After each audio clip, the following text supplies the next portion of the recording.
The Galactic Council's war fleet hung in the void like predators circling wounded prey. 300 vessels from 12 different species, their weapons trained on the blue marble that had dared defy them. Earth. Admiral Krextar of the Vortak Empire stood on his command bridge, mandibles clicking with satisfaction. The humans had rejected the Council's generous offer of vassalage.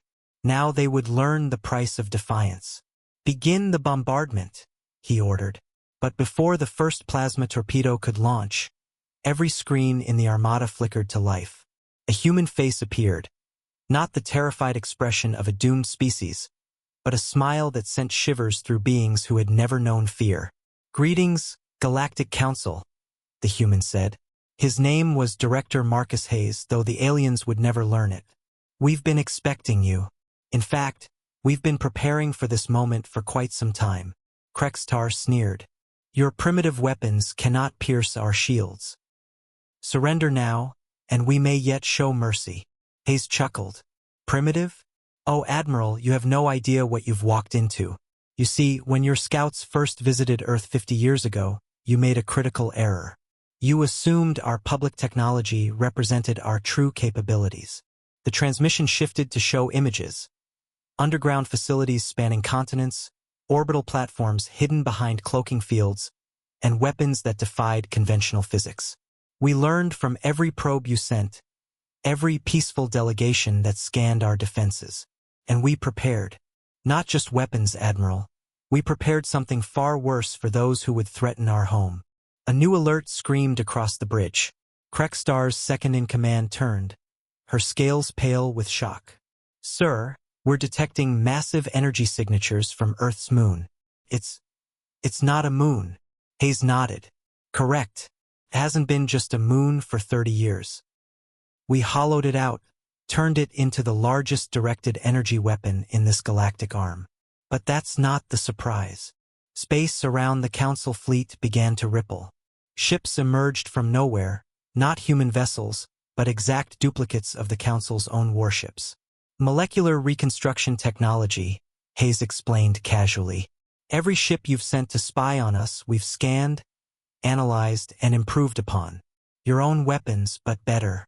Your own shields, but stronger. Everything you are, we've made obsolete." The Vortak Admiral's confidence crumbled. "This is impossible. You're a Class 3 civilization at best. That's what we wanted you to think." Hayes leaned forward. "Did you really believe a species that went from horse-drawn carriages to nuclear weapons in a single century would just stop innovating? We've been playing dumb, Admiral, hiding our true strength while we studied every superior race that looked down on us." The duplicate fleet moved into attack formation, but Hayes raised a hand. "We're not going to fire first. We'll give you one chance to retreat. But know this, the moment you launch a single weapon at Earth, you'll trigger something we call the Diaspora Protocol." "What's the Diaspora Protocol?" Krextar asked, though he dreaded the answer. "Every human colony you don't know about, and there are thousands, will activate. Every sleeping fleet will awaken. Every peaceful human trader in your territories will reveal their true nature. We've spent 50 years spreading across the galaxy like seeds on the wind. Fire on Earth and you won't face one angry world. You'll face a species that has already surrounded you." The bridge fell silent. The most powerful armada in Council history suddenly felt very small. Hayes's expression hardened. "You came here thinking you'd teach primitives a lesson about power. Instead, you've learned why humans smile when threatened. It's not bravado, it's pity. Pity for those who mistake our restraint for weakness. So choose, Admiral. Retreat now and tell the Council that Earth is off-limits. Or fire your weapons and discover why our children grow up reading stories where humans are the monsters that other species fear in the dark." The transmission ended with Earth's final message burned across every screen. "You have sealed your fate. The question is whether it's a peace treaty or an epitaph." Admiral Krextar stared at the blue world below, then at the impossible fleet surrounding him. For the first time in Vortak history, he gave an order that would echo through the ages. "All ships, retreat. Mark this system as forbidden.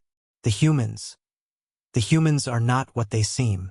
As the Council fleet jumped to hyperspace, Earth's hidden defenses powered down.